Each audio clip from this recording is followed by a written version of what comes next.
ხო არ ვიცი 4 ოქტომბრის რაღაცა შედეგებს ეულდა თუ არ ეულდა და საერთოდ ამასთან არის თუ არა კავშირში, მაგრამ ის რომ რაღაცა ოცნება და რუსული რეჟიმი ერთი მეორის მიყოლებით ახალ უაზრობებს გვთავაზობს, ხო, ნუ ეს არის ფაქტი.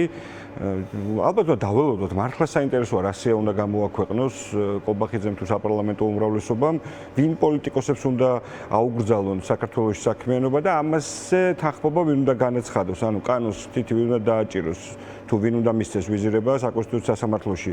ანზორ ბოლქვაძემ, გოჩა ენუქიძემ, სხვებმა იმ პარლამენტში ვინც არიან, იმ ადამიანებმა, ვინც წლების განმავლობაში იყვნენ ნაციონალურ მოძრაობაში. ან ირაკლი ჭეიშვილმა, რომელიც ასევე პარლამენტის წევრია და ასე შემდეგ. ანუ ამ ადამიანებმა უნდა თქვან, რომ რა ვიცი, ვიღაცებს ამ ქვეყანაში პოლიტიკური საქმიანობის უფლება არ აქვს. ანუ ირაკლი ჭეიშვილი უნდა ადგეს ახლა და უნდა თქვას, რომ გიორგი კირთაძეს არ აქვს პოლიტიკური საქმიანობის უფლება. აი, ფიქრობთ, რომ ამ სიას შეიძლება მოხდეთ თუ ჰიპოსიტყვაზე მე მგონი ეს ისეთ საპატიოსია იქნება, მაშინ არ მოხვედრა იქნება, ბევრად უფრო ცუდი, რა თქმა უნდა იქნება საპატიოსია.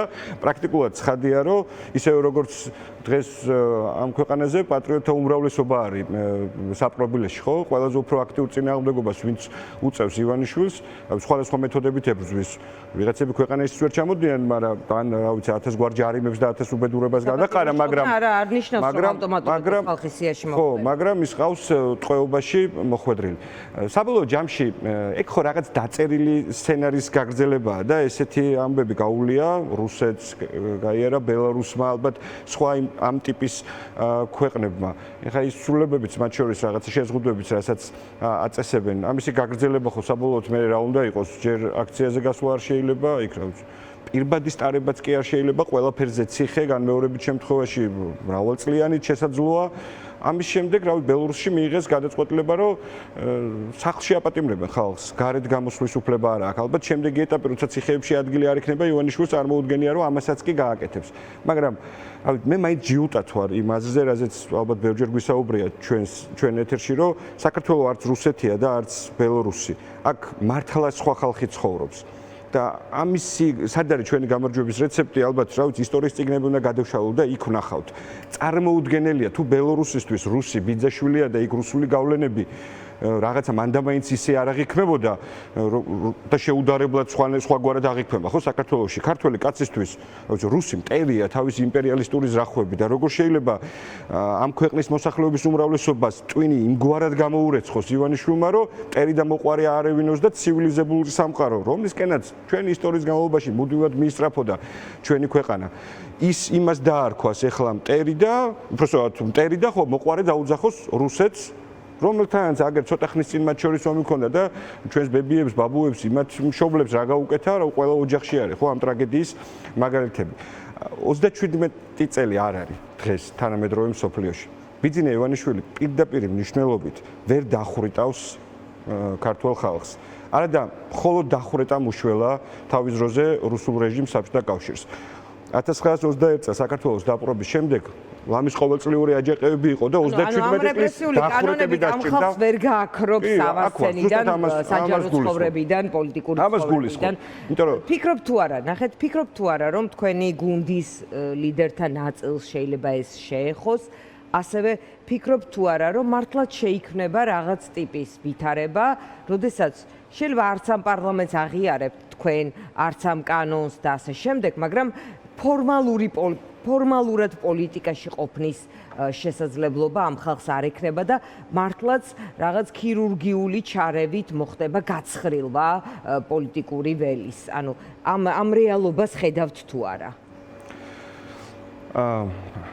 ჩვენ პრაქტიკულად ჩვენ კი არა მხოლოდ პოლიტიკური პარტიები, კი არა, ზოგადად პოლიტიკა აკრძალა ბიძინა ივანიშვილმა ამ ქვეყანაში, ხო? განსაკუთრებით 2024 წლის 26 ოქტომბერს, როცა თქვა, რომ თქვენს ხელი შეუწყვეთ იმით, რომ თქვენ მანდატებზე უარი თქვით, პოლიტიკურ პროცესში, საპარლამენტო ცხოვრებაში ყოფნის შესაძლებლობა იქნებოდა პოლიტიკურ ცხოვრების რაღაცნაირად ვერ შევთანხმდებით ქალბატონ დიერმე და თქვენ ამაზე. მე მგონია რომ ხელი კი არ შეუწყვეთ. მე მიმაჩნია რომ ყველაზე სწორი გადაწყვეტილება მაშინ და დღევანდელი გადასახედიდანაც, გამოსახედიდანაც იყო ის გადაწყვეტილება, რომელიც მიიღეს მაშინ იმ პოლიტიკურმა პარტიებმა, რომლებმაც სახელი დაარქვეს ქართულ ოცნებას. თქვენს რომ ეს არის რეჟიმი, მას აქვს მიტაცებული ძალაუფლება და არ შეიძლება ჩვენ ნორმალურად აღვიქვათ ის, რომ საზოგადოების მცირე მხარდაჭერით უმრავლესობაში რაღაც ერთი პოლიტიკური ძალა, გუნდი თუ ვიღაცები მოდიან. ამიტომ ეს იყო ძალიან სწორი ნაბიჯი და თანმიმდევრულები უნდა ვიყოთ უბრალოდ ჩვენს ნაბიჯებში თუ გვინდა რომ სამშვიდობოს გავიდეთ. რა უნდა გაგვეკეთებია ან იმ პარლამენტში ან არ ვიცი ეხა კიდევ ვინმე შესვლას თუ აპირებს რის გაკეთებას აპირებს იქ თუ ეს გაყალბდა თუ ეს უკანონოა განსაკუთრებით მას შემდეგ რა განცხადებიც აკეთეს ბოლომდე დისტანცირება ევროპიდან 1000 საშინელება და უბედურება კიდევ უფრო დამატებით მიღებული რეპრესიული კანონები რომელიც მხოლოდ ერთისკენ არის მიმართული და ცივილიზებული სამყაროსკენ სწრაფო კი არ ქონდეს არამედ უფრო და უფრო ჩქარა მივიდეთ რუსეთთან ამ ყველაფრის ფონზე ჩემი აზრით კიდევ უფრო ნათლად ჩანს რომ ეს გადაწყვეტილება იყო რა თქმა უნდა სწორი და საპროტესტო აქციები მაგრამ შეიძლება სადღაც სამომრჩეველმა მოგთხოვოთ ამაზე პასუხი ან სხვა არჩევნებში როცა მოგინდებათ მათი მხარდაჭერა გითხრათ რომ ჩემი წინა მანდატი თქვენ სადღაც მოიქნიეთ ამიტომ ახლა იქნება პირიქით პატივი ვეცით ჩვენ სამომრჩეველს და ის მანდატის ის მხარდაჭერაც მხოლოდ იმისთვის იყო რომ ჩვენ სიმართლისთვის გვებრძოლა და ივანიშვილის რეჟიმისთვის ბოლომდე გაგვეწია წინააღმდეგობა და ამასაც ვაკეთებთ ხო თქვენ თქვით ჩვენი პოლიტიკური პარტიის ყველა ლიდერი ციხეშია იმდენი ადამიანია უკვე დაკავებული რომ ხშირად იმაზეც კი ვერ ვსაუბრობთ რომ უკვე მეხუთე თვე სრულდება ნიკამელია საერთოდ რა დააკავეს არ ვიცი ფორმალური საბუთიც კი არა აქვს ხვდებით ანუ რა მასშტაბის რეპრესიები მოგვიწყო ჩვენ იმა რა ქვია რეჟიმმა მაგრამ ამის მიუხედავად ბრძოლის გაგრძელებას არ აქვს ალტერნატივა იქ რო დავბრუნდი ახლა პარტიების გაუქმება და მე რა უნდა მოხდეს ხო ფორმალურ პოლიტიკაში ფორმალურად ბევრჯერ მსმენია სხვათა შორის რომ ახლა არ არის პარტიული პოლიტიკის დრო ახლა აქტივიზმის დროა და ასე შემდეგ მაგრამ თქვენ თავად თქვენს მოთხოვნებშია ახალი არჩევნები თუ სადმე ის გამოკრთა არ ვიცი თუ ივანიშვილმა ჩათვალა რომ ახლა ისე დაასუსტა მან მთელი ამ ჩემი აზრით მივცემ თავისუფლებას ამის თქმის 26 ოქტომბრიდან 4 ოქტომბრამდე ეს იყო ერთი დიდი სპეცოპერაცია რომელიც პოლიტიკური პარტიების მაქსიმალურესად დასუსტებას ისახავდა მიზნად და ეს მიზანი მიღწეულია მისი მხრიდან მე ასე ვუყურებ პროცესს თავისუფლებას მივცემ მე შემიძლია საავტორო ეთერია თუმცა ვიკავებ მაქსიმალურად მე შემიძლია გითხრათ 26 ოქტომბრიდან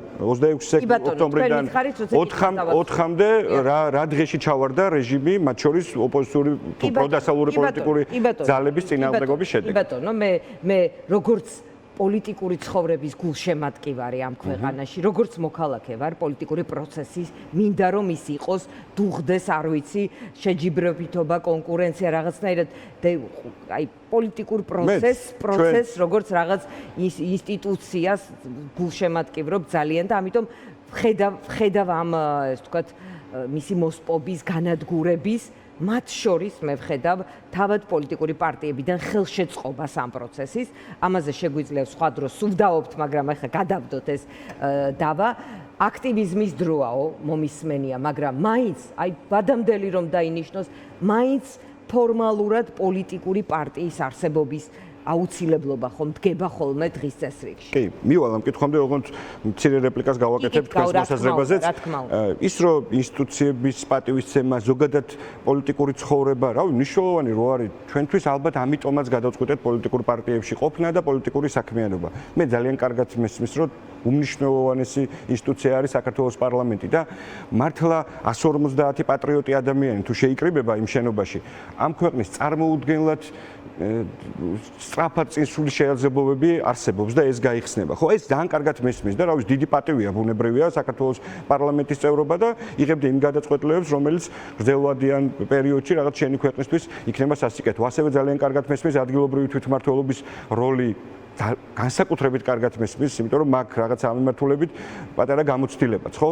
მაგრამ ამის მიუხედავად, როცა მიტაცებულია ყველა ინსტიტუცია და დემოკრატიის მხოლოდ რაღაცა ანტურაჟად გიყენებს შენ რეჟიმი, არ ვიცი, იქ სხვა ლეგვის ფოთოლს და რაღაცებსაც რო ეძახდნენ ამას, როგორ შეიძლება ამ ამბავში თავი შეხო, თქვა რომ ეს არის ნორმალური ვითარება, მიუხედავად იმისა, რომ მან მიიტაცა, არა უშავს რაღაცა ჩვენც ხო მოგვიგდო და მოდი ამით დავკმაყოფილდეთ და თითქოს ყველაფერი ნორმალურად არის. ესე ხო ქვეყანა ვერ განვითარდება. ესე ხო მართლა იმ უსკურში გადავიჩეხებით, სადაც დღეს არის ბელორუსი, რუსეთი და ასე შემდეგ. რაც შეეხება იმ ფორმალურ ნაწილს, რაზეც თქვენ მესაუბრებოდით, ალბათ ასევე მაგალითი უნდა ვეძებოთ საქართველოს ისტორიაში და არც ისე შორეულში. რუსული რეჟიმი ამ ქვეყანაში დამარცხდა. მათ შორის დამარცხდა არჩევნების გზით.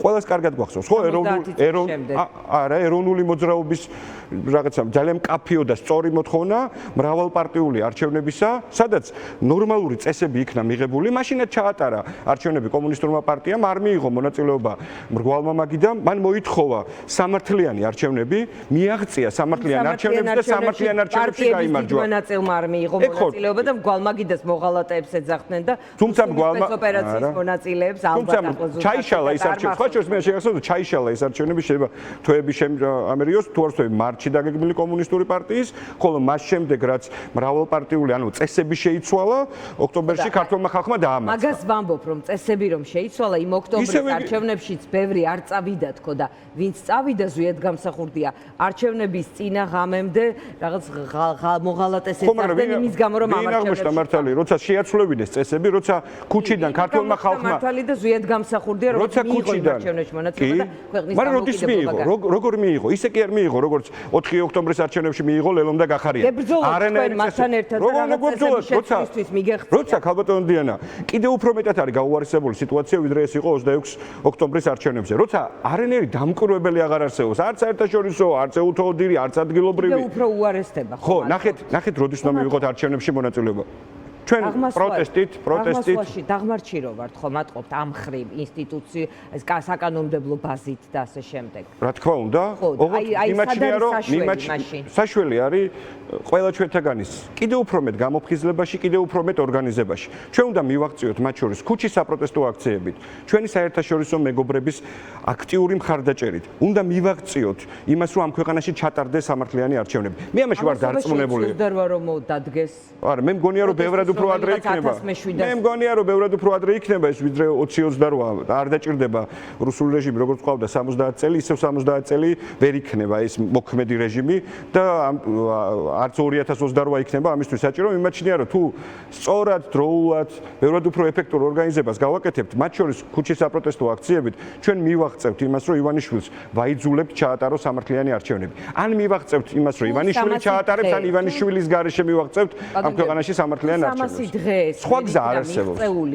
ეხლა რა ახალი სიცოცხლე უნდა მიიღოს ამ პროტესტმა ისეთი, რაღაც რესტარტი გააკეთოს, რომ რაღაცნაირად ივანიშვილმა უკან დაიხიოს და არჩევნები ჩანიშნოს. აი, ან როდემდე გაქვთ თქვენთვის, თქვენ პოლიტიკურ ძალას ეს რაღაც დედლაინი მონიშნული, რომ აი, მოდით იანვრამდე დაველოდოთ ხის პროტესტი, ან მოდით იქნებ მარტამდე, ან სადღაც შეიძლება მართლა ჩაატაროს, მაგრამ თავად ჩათვალოს, რომ ახლა ისე სუსტია ოპოზიცია, რომ ის წლებს მოიგებს და მეტ პროცენტს მიიღებს პარლამენტში. ხო, ჩვენ არ ვაცხადებთ ბოლო ბრძოლას, განცხადებაში თქონდა გამოკვეთილი, ჩვენ ბოლომდე ვიბრძვით. მართლა გვჯერა, რომ ამ ნაწილში ვართ მართლები და ბოლომდე ბრძოლა არის მნიშვნელოვანი. მე და თქვენ შეათ ვერ ვთანხმდებით მთავარ ამბავზე, როცა ვამბობთ, რომ 300 დღიანი და კიდევ უფრო მეტიანი არის პროტესტი, ხალხი დაიღალა. არც გეთანხმებით, უბრალოდ ხანდახან ვამბობ, რომ მეტი რაციონალიზმი ხომ არ ჯობდა რომ ქონოდათ. დავასრულებ ბოდიში და მიხვდებით რა ნაწილს გულისხმობ.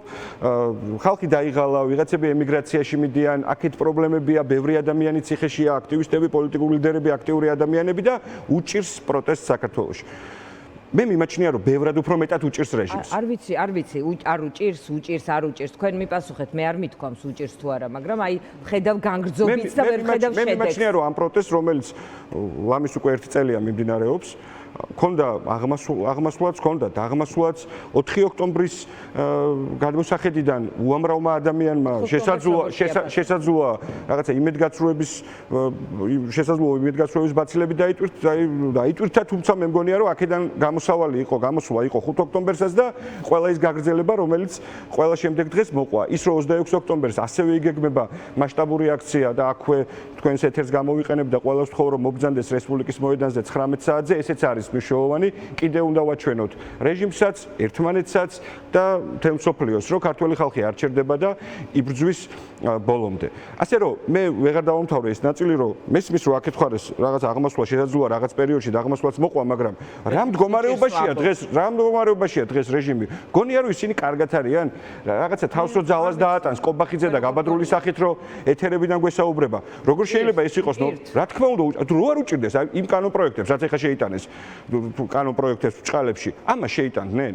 თვითონ არის ის კობახიძე ხო არ არის უტვინო ადამიანი. კობახიძემ ხო ზუსტად იცის რომ ცივილიზებული სამყაროსთვის, ნორმალური ადამიანისთვის ამ მასშტაბის რეპრესიული კანონმდებლობის შეტანა არის კატასტროფა და ძალიან ცუდი ამბავი. რო უჭირს იმიტომაც შეაქვს ეს რაღაცა რეპრესიული კანონმდებლობა. რო უჭირს ამიტომაც აკავებს ადამიანებს. აბა წელში გამართული და კარგად მყოფი მთავრობა პირიქით დაინტერესებულია იმით, რომ მე და თქვენ გაღიმებულები ვიყოთ, ბედნიერები ვიყოთ, ხალხი ამ ქვეყანაში კარგად ცხოვრობდეს და მადლობას უხდიდეს მთავრობას. ხო ეგ არის ნორმალური ამბავი. დღეს რას აკეთებს? რაღაცა დაჭერები, უბედურებები, რა ვიცი, მოსყიდვები და 1000 საშინელებაზე მიდის. ელოდები ახალ არჩევნებს შეიძლება რომ რაღაც მომენტში ის ჩაინიშნოს. მე დარწმუნებული ვარ იმაში, რომ ახალი არჩევნები ამ ქვეყანაში იქნება და ეს არ იქნება ისეთი არჩევნები, როგორც წარმოუდგენია ივანიშვილს. ეს არ იქნება ის არჩევნები, რომელიც მან 4 ოქტომბერში აგვიტარა, ეგრეთ წოდებული ადგილობრივი თვითმმართველობის არჩევნები, სადაც წინასწარ განსაზღვრული იყო, ვის რამდენი ხმა ექნებოდა ბოლო შემაჯამებელ ოლქში. ეს ესე ვერ იქნება. ივანიშვილს მოუწევს, ან ივანიშვილის გარეშე ამ ქვეყანაში ჩატარდება სამართლიანი არჩევნები. ივანიშვილის გარეშე რა მოცემულობა უნდა შეიქმნას, რომ ივანიშვილი წავიდეს, რაღაც პატა ბურჭულაძე ელოდებოდა ამ წასვლას 3-ში ან 4-ში და აი რა მოცემულობას ხედავთ, რომ წავიდეს და მე მჯერა რომ რეჟიმი ჩამოიშლება. მე დარწმუნებული ვარ ამაში, რომ რეჟიმი ჩამოიშლება. გადამეტებული იყო მოლოდინი იმისა, რომ ეს ყველაფერი შესაძლებელი იყო 4 საათში მოხდარიყო 4 ოქტომბერს და ჩვენ ამაზე ადრეს ბევრი გვისაუბრია. ანუ როგორ ხედავთ მაშინ? ოდესმე ყველაფერი იშლება. კი, ეგრე ეგონა ალბათ შევარდნაძის მხარდამჭერებსაც და განსაკუთრებით ასლანაბაშიძის მხარდამჭერებსაც, რომ ასლანაბაშიძე და თავისი რეჟიმი იქნებოდა მუდმივი, გავს ეს ორი რეჟიმი ერთმანეთს და ამიტომ ვადარებ ხოლმე ხშირად. არავინ იცოდა წინასწარ, რომ 6 მაისის გამთენიოს ასლანაბაშიძე მხოლოდ ოჯახის წევრებთან ერთად თვითმფრინავით დატოვებდა ბათუმს. მაგრამ ეს მოხდა. რატო მოხდა? იმიტომ რომ უკვე ყველგან იგრძნობოდა. ბათუმში არ არსებობდა არც ერთი ქუჩა, არც ერთი უბანი, არც ერთი კორპუსი. მე მგონია რომ ჩვენ ამისკენ მივდივართ. არა, ეგ რო იყოს, მაშინ დღესვე დასრულდება. ამაზე არის კიდე მეტად სამუშაო. მე როცა მე ვამბობ, რომ მეტი ორგანიზება გჭირდება, რა ვიცი, უფრო ეფექტური, მათ შორის საპროტესტო აქციები გჭირდება, კიდე უფრო მეტად აქტიურად არის სამუშაო ჩვენს რაღაც მეზობლებთან და მეგობრებთან ცივილიზებულ სამყაროში. ამას გულისხმობ სწორედ. ჩვენ მივალთ იმ ეტაპამდე, როგორც მივედით მათ შორის, რახან აჭარის მაგალითზე ვახსენე, როგორც იყო ასლანაბაშიძე, სადაც თქვენი მეზობლები, თქვენი ქუჩა, რა ვიცი, მთელი თბილისი და მთელი საქართველო იგრძნობს, რომ უბრალოდ დროის საკითხია, თორე ყველაფერი არის დამთავრებული. ივანიშვილს აქვს შანსი. ივანიშვილს აქვს შანსი. ვიცი რა თქვენ კარგად იცით ეგამდე. ივანიშვილს აქვს შანსი ჯერ კიდე. ჩაატაროს სამართლიანი არჩევნები და გადააბაროს ხელისუფლება ქართველი ხალხის მიერ არჩეულ ხალხს. წინააღმდეგ შემთხვევაში ეს, რა თქმა უნდა, სამწუხაროდ ქვეყნისთვისაც, მაგრამ მისთვისაც განსაკუთრებით მისთვის ბევრად უფრო მძიმე დასრულდება. მადლობა გიორგი